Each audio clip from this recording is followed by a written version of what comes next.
The apartment smelled like fresh coffee, and in the quiet of the morning, everything felt different. Marcus sat at the kitchen counter, his laptop glowing softly in the pale autumn light. He pretended not to notice when his roommate stepped out of the hallway. For 3 years, Marcus had perfected the art of casual indifference. Before we begin, don't forget to subscribe, like, and share this video, and let us know in the comments how you feel about today's story. The practiced glance, the quick smile, the way he returned to his screen as if suddenly absorbed in something important. His roommate's name was David. David Chun, confident, relaxed, and completely certain of his place in the world. Straight, successful, unaware that he was the reason Marcus took longer routes home, the reason he memorized schedules, the reason his mood changed based on which room David was in. "You were up late again?" David said as he grabbed a mug from the cabinet. Their shoulders nearly brushed, the near contact felt like electricity. "Deadlines," Marcus replied. It was technically true. He was a freelance graphic designer, and his schedule was flexible. But David didn't know Marcus had stayed up until 2 in the a.m. morning because David had invited friends over, and Marcus needed the noise to fade before he could breathe. Again, David poured his coffee with effortless confidence. He wore his favorite gray shirt, the one that made his eyes look warmer, deeper. Marcus had noticed that detail far too many times. "Working on anything interesting?" David asked. He always asked like that, genuinely curious, never intrusive. The kind of kindness that made everything harder. "Just a logo redesign," Marcus said. "Nothing special." He tilted his laptop away out of habit. "What about you?" "Big plans," David replied. "Networking event at the Botanical Gardens. My company's sponsoring a conservation project." He leaned against the counter, completely relaxed. "You should come," he added. "+1s are welcome. Might be good for you to meet people." There it was again, his kindness. Thoughtful, unaware. David thought, Marcus needed more people. He didn't know Marcus's entire world. It already revolved around him. Marcus went to cafes David never visited, bars David wouldn't discover. He built an alternate life just to survive, loving someone he couldn't have. "Thanks," Marcus said. "But I've got deadlines." He hated the lie. He hated how relieved he felt. "Your loss," David replied warmly. "There's leftover pad thai in the fridge if you get hungry." After David left, the apartment fell silent. Marcus stared at his screen. A logo symbolizing growth and progress. How ironic. He had been emotionally frozen for 36 months, every day the same. Nothing changing, except his ability to endure the pain. He loved David, not suddenly. Not dramatically, slowly, quietly, until it became the center of his life. It started with admiration. David was genuine. He listened. He remembered things. He followed up. He left thoughtful notes, paid bills on time, treated people with care, and he was completely heterosexual. He dated accomplished. Women, Marcus tried not to resent. David's last relationship had ended 6 months ago. Since then, he'd been peacefully single, comfortable in himself, and unbearably attractive because of it. That evening, Marcus finished his work, answered emails, and ordered food from another restaurant. Refusing David's leftovers out of stubborn pride, he worked until midnight. Then he lay in bed, listening to the quiet, trying not to imagine David at the gardens, talking confidently, making someone fall for him at 2 in the morning. Marcus heard David return, keys, a soft sigh. Slow footsteps, then dash silence. The steps stopped outside Marcus's door. Marcus froze. Through the crack, he saw David's shadow. He stood there for several seconds, then the door creaked open. Something soft landed at the foot of Marcus's bed. The door closed. David walked away. Marcus didn't move until he heard David's bedroom door shut. Only then did he reach out. His fingers found fabric, a jacket, David's jacket, the navy one from his company limited edition, given only to senior employees. Marcus had once joked about how cool it was. He hadn't expected David to remember, but he had. At 2 in the morning, after a long day, David had decided Marcus should have it. Marcus held it in the darkness. Something shifted inside him. It was a small gesture, probably meaningless to David, to Marcus. It felt like a message. He pressed the jacket to his face. It smelled like cedar, David's cologne. Warm, familiar, heartbreaking. The emotion came suddenly. For years, Marcus had convinced himself he could manage his feelings. But holding that jacket, he felt everything break open. This moment demanded honesty, and he was terrified of what honesty might cost. He stayed awake all night with the jacket, not sleeping, not dreaming, floating in that fragile space where impossible things felt real. When morning arrived, Marcus knew he had a choice. He could return the jacket with a casual smile and protect their comfortable illusion, or he could finally admit what had been growing inside him for 3 years. The truth was, David's small gesture had done something Marcus never expected. It made him realize that some kinds of invisibility only exist when you choose to stay hidden, and maybe, after 3 years of carefully staying in the background, it was time to try something different. The next day, Marcus wore the jacket. It was a quiet risk, small, intentional. He paired it with dark jeans and a fitted Henley On outfit he would normally never attempt.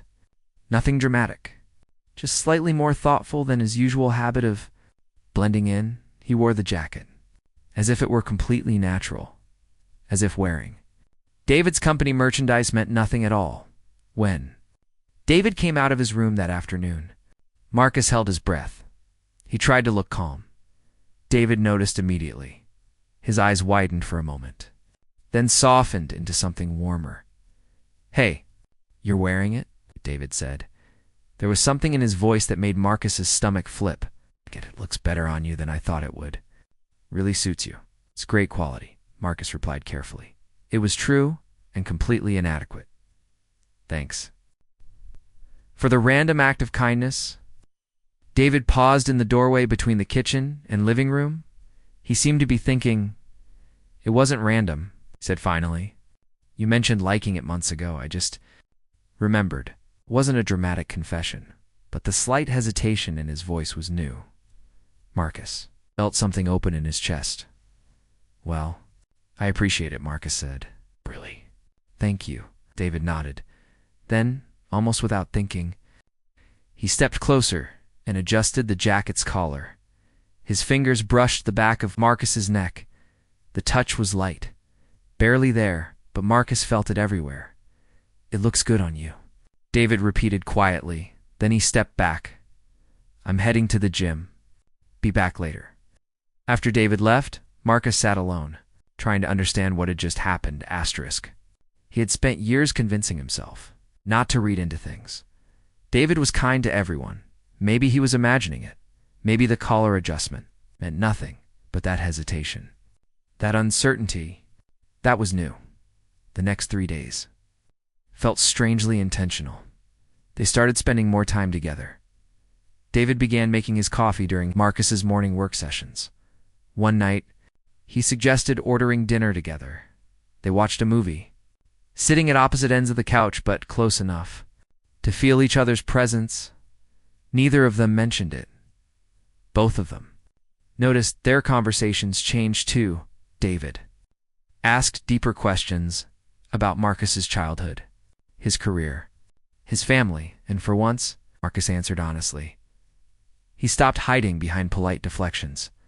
5 days after the jacket appeared, David mentioned an art exhibition, the kind Marcus had always wanted to visit. "I was thinking of going Saturday," David said carefully. "Would you want to come? Together?" Marcus's heart raced. "Like, as a date?" he asked before he could stop himself. David took a slow breath. "I'd like it to be," he said quietly. "I'm not sure what's happening between us, but I know I want to understand it. And I think you do too." Everything inside Marcus shifted. All his careful emotional walls collapsed. What remained was terrifyingly simple. Hope. Double quotes, David, Marcus began, then stopped. I need to ask you something, and I need you to be honest. Okay, David said, moving closer. The jacket. And the way you've been lately. Is this about me? Or is it about something else? Because if I'm just convenient, you're not convenient.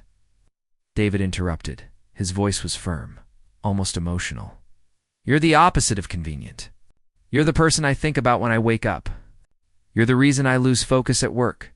He stopped, shaking his head. I'm not good at this.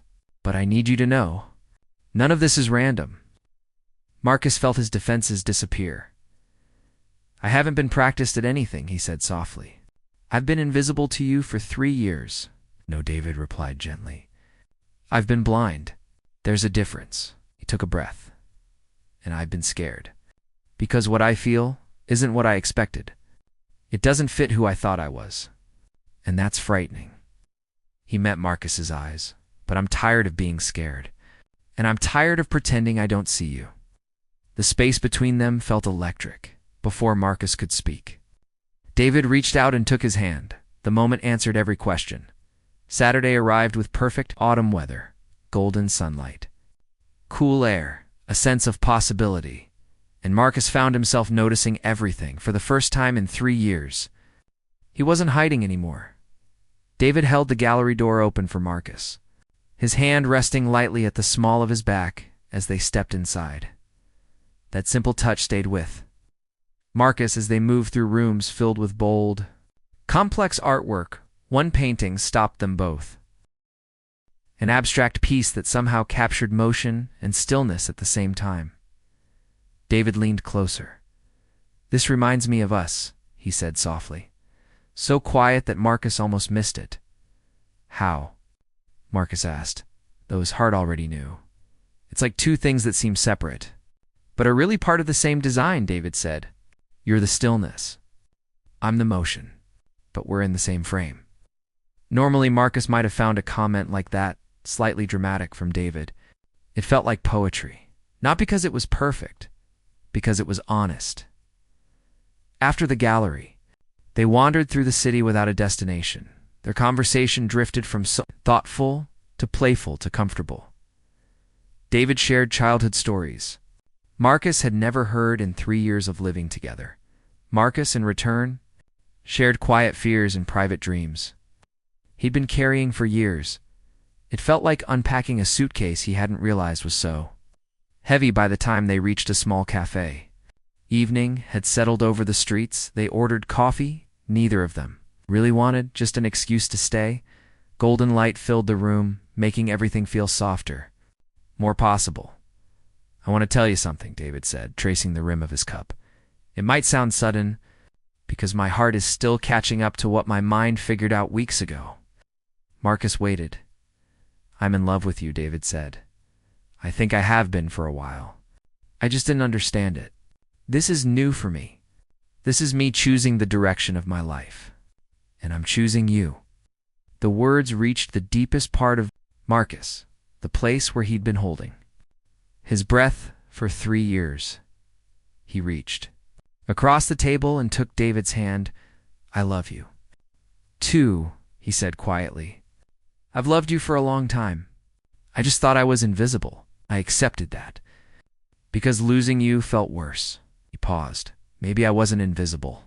Maybe we were both just afraid to see. So, what now? David asked softly. Now, Marcus said, we stop hiding. We build something real. David smiled. And it was the most beautiful thing Marcus had ever seen. 2 weeks into something that had no name but felt like transformation, Marcus woke to sunlight and the smell of coffee. David was sitting on the edge of the bed, nervous, young, uncertain, double quotes. Hi, David said awkwardly. That was new. I need to talk to you, he added. I'm probably going to say this badly. Marcus sat up. Accepting the coffee? I'm listening. I told my parents about us, David said. Marcus's chest tightened not with fear, but with reality. Things were becoming real. Permanent. How did they take it? Marcus asked. My dad cried, David said softly. Happy tears. He said he's never seen me this alive. My mom started asking practical questions. You know, mom stuff? You told them my name? Marcus asked. I told them everything, David said. That you're brilliant, kind, that I love you. I'm tired of living in pieces, Marcus. I want you in my real life. All of it.